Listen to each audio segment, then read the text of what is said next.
Ito yung palitan natin hose. Papunta yan dito sa dito, ito.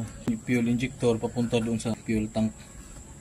A few moments later. Tanggal ko na. Yun yung siya ipasok sa loob. Pigain mo bago ipasok. Yan. Wala kasing magbibideo eh. So ipapasok yung dito. Yan. Taas. Tapos dito lang yan siya ilagay. Yan dito. Pero madali siya ipasok. Tanggalin to siya. Yan. Pagkatapos mo. Yan ipasok. Yan o. Yan o. Pwede na ni. Yan o. Ganun siya. Yan. Pigain to siya. Ay ganyan o. Diba?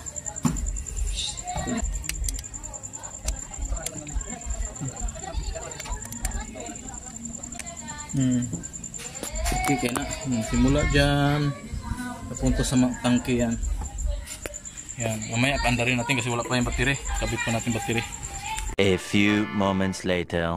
Ano eh, Rudy? Pandarin na natin, oh. Nakakunik na yan, nakapakip na. Nilagay na rin yung battery. Ano? Yan yung kunik, ano yung last na kunik, battery. Yan.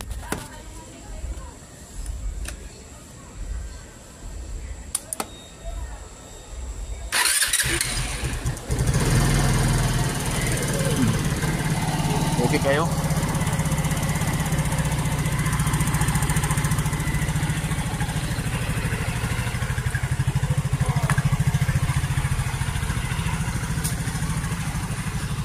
Kapit na. Gabi kasi kaya ganyan lang. Hose kasi napakalaki oh. Napakalaki ng butas niya oh. Hindi katulad niyan eh. Sakto lang eh. Kaya ganda ng tunog niya na. Hindi na siya masyado nalulunod. Tiyaga talaga.